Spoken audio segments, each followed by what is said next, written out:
IM एक ऐसा brand बन चुका है ना कि हर तरफ पूरा बंगाल में उसी का नाम है। और जो प्लेसमेंट है, प्लेसमेंट हम तो वो बोलेंगे क्योंकि वो मेजर चीज़ है, मेजर पार्ट है प्लेसमेंट यहाँ का। और फैकल्टी और जो कैंपस लाइफ है वो भी बहुत बढ़िया है, बहुत मोटिवेटेड फील होता है पूरा कॉलेज में।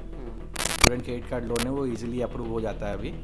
पहले इशू होता था, लेकिन जब से ये स्टूडेंट क्रेडिट कार्ड आया है तब से अभी इशू नहीं हो रहा है। Hello and welcome back to my YouTube family. तो आज का जो पॉडकास्ट होने वाला है, जो आज के पॉडकास्ट में आप लोग तो बहुत कुछ सीखेंगे ही, तो मैं भी बहुत कुछ सीखूंगा।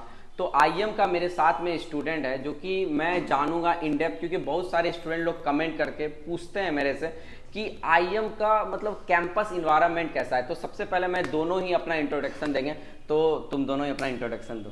तो बेसिकली मैं सत्य प्रकाश हूँ, मैं बीबीए 2023 से पास आउट हूँ और मेरा जो स्पेशलाइजेशन था वो एचआर से था। मैं ऋतिक हूँ, मैं भी 2023 से पास आउट हुआ हूँ। 2023 पास आउट बैच से हूँ। मैं बीबीए किया था। ये मेरा ये है कलीग क्लासमेट है। तो मेरा मतलब ये था ना कि मतलब जैसे तुम दोनों क्लासमेट हो, साथ में ही पढ़े हो इतना दिन, तो सबसे पहले माइंड में कैसे ख्याल आया कि आईएम ही चूज करना है? देखिए, आईएम एक ऐसा ब्रांड बन चुका है ना कि हर तरफ पूरा बंगाल में उसी का नाम है। जहाँ भी सुन रहे हैं अच्छा, मतलब अपना करियर को बिल्ड करना है। मेरे पेरेंट्स ने सजेस्ट किया था कि कहीं नहीं जाएगा तुमको आईएम में ही एडमिशन लेना है और कहीं नहीं लेना है, क्योंकि इसमें करियर बहुत अच्छा है।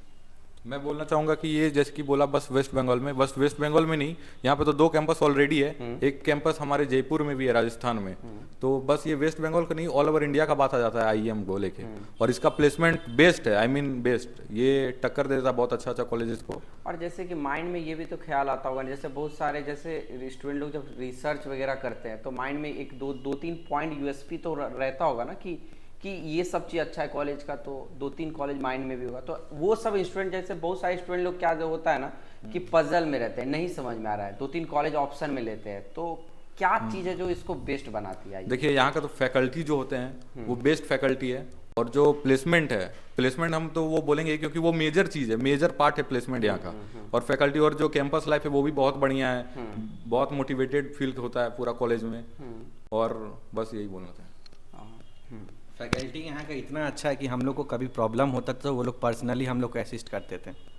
मतलब कि पढ़ाई के टाइम में मतलब कोई भी इशू हुआ तो वो पर्सनली जाओ आप एचओडी के पास, वो आपको हेल्प करेंगे।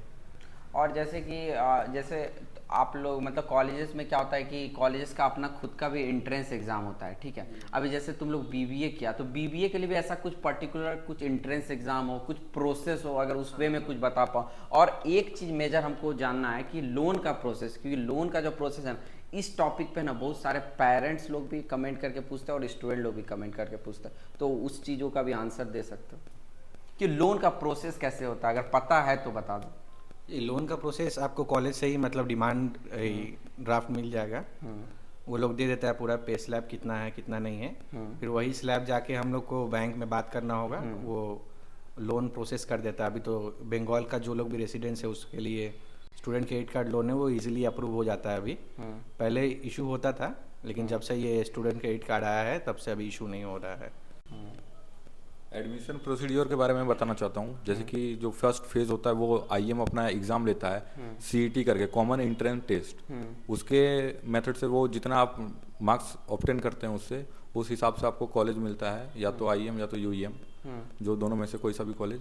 और फिर अगर उसमें बहुत इजी एग्ज़ाम रहता है, मतलब कि जो पढ़ने वाला बच्चा है वो एग्ज़ाम क्वालिफाई कर सकता है बहुत इजी। ये जानना है कि इसमें पर्टिकुलर ऐसा होता होगा ना कि कुछ रैंक बिटवीन इतना से इतना, अगर वो बता जी जी, रैंक होता है, उसमें होता है कि 1 to 10, लेकिन हमारे टाइम पे था 1 to 50 और मेरा जो रैंक था वो 22 रैंक था। मैं 22 रैंक ऑब्टेन किया था उस पर। और उस टाइम तो कोविड चल रहा था तो हमारा एग्ज़ाम ऑनलाइन हुआ था, अभी तो ऑफलाइन एग्ज़ाम होता है। हम लोग के समय पे क्या था कि हम लोग के समय पे सीईटी बोल के एग्ज़ाम होता था, एंट्रेंस एग्ज़ाम, लेकिन अभी तो आईएम खुद का एग्ज़ाम कंडक्ट करता है। और ये चीज़ है कि जैसे कि बहुत सारे कंपनी सब जो कि मेजर कंपनी सब कौन कौन से आते हैं, जैसे टॉप रिक्रूटर सब कंपनी सब? आपका ये आया था, एसेंचर आया था, हाँ, बीटी आया था, टीसीएस भी आया हुआ था, कॉग्निजेंट भी था। और आईएम के बारे में ऐसा बहुत सारे स्टूडेंट लोगों से सुने हैं कि बहुत सारे स्टूडेंट लोग ये बोलते हैं आईएम में मत जाना, बहुत डिसिप्लिन है पढ़ाई में, मतलब तो डिसिप्लिन के बारे में, अंदर के बारे में कुछ कैंपस लाइफ का अंदर का इन डेप्थ बताओ कुछ। हम लोग क्या ही बताया, वो एक टाइप का स्कूल जैसा था। वो कहीं ना कहीं बेनिफिट तो करता है, हम मुझे हाँ, ऐसा लगता है career कि बनाने हाँ में करियर obviously। बेनिफिट तो करेगा, ऑब्वियस सा बात है, क्योंकि क्योंकि लाइफ में डिसिप्लिन रहना भी बहुत इम्पोर्टेंट है। बंद कर देता था, बोलता था घर चले जाओ अब। हाँ। देखिए क्या होता है कि डिसिप्लिन हम लोग का लाइफ को भी सुधारता है, बस कॉलेज लाइफ नहीं। जैसे कि आप बोले कि कॉलेज में नहीं जाना डिसिप्लिन के कारण, ऐसा नहीं है कि हर समय डिसिप्लिन कॉलेज में, वो इंजॉयमेंट भी होता ही है, वो उसका अपना टाइम है। अब हर समय इंजॉयमेंट करेंगे तो फिर लाइफ तो फिर बिगड़ जाएगा। क्योंकि लास्ट ईयर जो जो स्टूडेंट लोगों का मैंने एडमिशन कराया था, वो उन स्टूडेंट में से 2-3 स्टूडेंट का कॉल आया था कि स्कूल घुसने नहीं, कॉलेज घुसने नहीं दिया जा रहा है, हाँ क्यों? जी। क्योंकि लेट हो रहा है, वो कि एक सर मिनट- एक बार घुसवा दीजिए।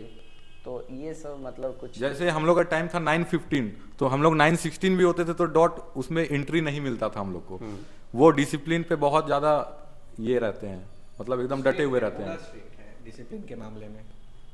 तो प्लेसमेंट के बारे में अगर कुछ बता सके तो कॉलेजेस के बारे हाँ, में। हम लोग को हमको तो प्लेसमेंट मिला था कॉलेज से पहले। हम्म। मैं टीसीएस में मिला था, टीसीएस बीपीएस में। फिर मैंने 1 साल काम किया। हम्म। उसके बाद मैंने अपटेक से स्किल किया, अपने आप अपना स्किल को डेवलप करने के लिए। हम्म।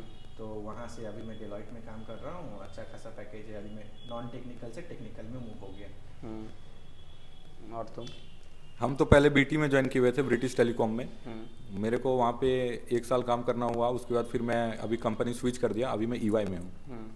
तो और चीज ऐसे अगर बोला जाए कि कॉलेजेस मतलब आफ्टर प्लेसमेंट भी क्या कुछ हेल्प करती है? सपोज ऐसा कुछ प्लेसमेंट अगर किसी स्टूडेंट है जिसको प्लेसमेंट नहीं मिल रहा है, हाँ, सपोज हाँ, बिल्कुल। क्योंकि बहुत के माइंड में रहता है कि मेरा मतलब इंग्लिश अच्छा नहीं है, कुछ मेरा, तो वो सब जैसे कि वीक स्टूडेंट लोगों के लिए क्या करती है ये? देखिए हम लोग के टाइम पे जो था प्लेसमेंट सेल में जो सर थे, वो हमारा कॉलेज खत्म होने के बाद भी फिर प्लेसमेंट हो ही रहा था। उस टाइम भी एक हमारा ग्रुप बना हुआ था। उन लोग को पर्सनली वो आके इंटरव्यू। हाँ, वो ईमेल भेजते थे। जैसे कि मेरे को उस टाइम नहीं मिला था प्लेसमेंट, फर्स्ट टाइम मिला था लेकिन मैं उसको एक्सेप्ट नहीं किया था क्योंकि वो थोड़ा इशू था।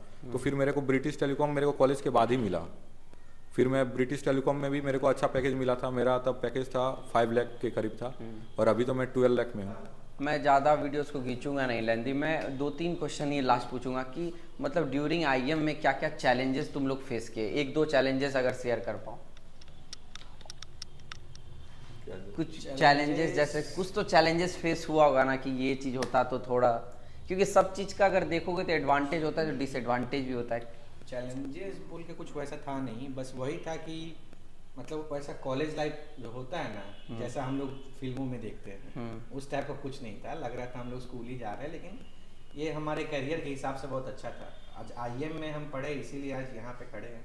और मेरा लास्ट 2 क्वेश्चन है कि सबसे इम्पोर्टेंट बात है क्या कि अब बहुत सारे स्टूडेंट लोग बाहर से जो आएंगे, तो उन स्टूडेंट लोगों को ये जानना रहेगा अफोर्डेबिलिटी, मतलब यहाँ का आसपास में, जैसे आईएम कोलकाता के आसपास में रहने का क्या प्रोसेस है, कैसा मतलब रेंट वगैरह? तो बहुत अच्छा है यहाँ का। यहाँ वेस्ट बंगाल तो बहुत अच्छा है, बेस्ट है। लाइक यहाँ पे रहने का, खाने का, वो सब बहुत इजीली और बहुत मॉडरेट प्राइस में हो जाता है। लेकिन और कॉलेज में यहाँ पे जो ट्रांसपोर्ट फी भी है, वो सब सारा चीज़ बहुत सस्ता है। मेन बात है कोलकाता का एक चीज़ अच्छा है ना कि ट्रांसपोर्ट अच्छा है, जी, बजट जी, फ्रेंडली, तो इजी रहता है स्टूडेंट लोगों को मतलब एक्सप्लोर करने में भी। हाँ, तो ये चीज़ अच्छा है कहीं ना यहाँ पे कहीं। रह के वो लोग मतलब स्टूडेंट लोग बहुत एक्सप्लोर भी करते हैं।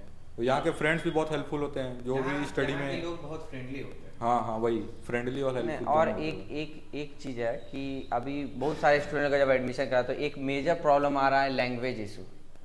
हाँ, क्योंकि जो नॉन बंगाली बैकग्राउंड से हैं उन लोगों को बहुत ज़्यादा प्रॉब्लम आ रहा है, तो उन लोगों के लिए तुम लोग क्या बोलोगे? मैं भी नॉन बंगाली हूँ, मैं झारखंड से बिलोंग करता हूँ, तो मैं तो यहाँ पे बहुत अच्छा लगता है हमको। झारखंड से ज़्यादा बेस्ट हमको बंगाली लगता है अभी। हाँ, नहीं अभी जैसे इनिशियल स्टेट हो रहा है, जो 4 महीना 5 महीना स्टूडेंट लोगों को हुआ है ना, वो लोग बोलते हैं कि भैया कुछ समझ में नहीं आ रहा है। टीचर ऐसा होता है क्या? सामने वाला टीचर क्या सिर्फ बंगाली में ही पढ़ाते हैं क्या? नहीं नहीं, ऐसा नहीं है। आप जिस लैंग्वेज में समझोगे टीचर उसी लैंग्वेज में समझाते हैं। मेजर जो टीचर्स है वो टीच करते हैं इंग्लिश में वहाँ पे, तो इंग्लिश तो सबको समझ आता है। जो बंगाली है, जो हिंदी है, जो कुछ भी है, सबको इंग्लिश समझ आता है। और कुछ मतलब कुछ अगर कॉलेज का इंसिडेंट अगर कुछ बुरा हुआ हो, ऐसा कुछ? बुरा तो वैसे कुछ हुआ नहीं था। सब यार मतलब अच्छा ही हुआ है ना। Yes. तो अच्छा लगा मतलब तुम दोनों से बात करके। नेक्स्ट टाइम और भी हम चाहेंगे कि तुम दोनों के साथ अच्छा पॉडकास्ट बनाएं, और इस पॉडकास्ट से अगर कुछ भी लोग का कमेंट आएगा तो मैं क्वेश्चन जो है ना ट्रांसफ़र कर दूंगा, तुम लोग सही तरीके से पूछ सकते हो। जवाब दे सकते हो। और सबसे इम्पोर्टेंट बात है ये है कि अगर बीबीए करने का अगर आप लोग सोच रहे हैं ना, तो आईएम आप लोग के लिए बेस्ट चॉइस रह सकता है। और इसी तरह हमारे इस चैनल को भी सपोर्ट करें। एंड वंस अगेन भाई तुम दोनों का एकदम थैंक यू, तुम दोनों इतना प्रॉब्लम करके मतलब इतना दूर से आए हो यहाँ पे, और कार लगाने का भी मतलब इतना ट्रैफिक में भाई ने तो ठोक भी दिया अभी एक स्कूटी पे एक ठोक। तो thank you Hrithik and thank you भाई।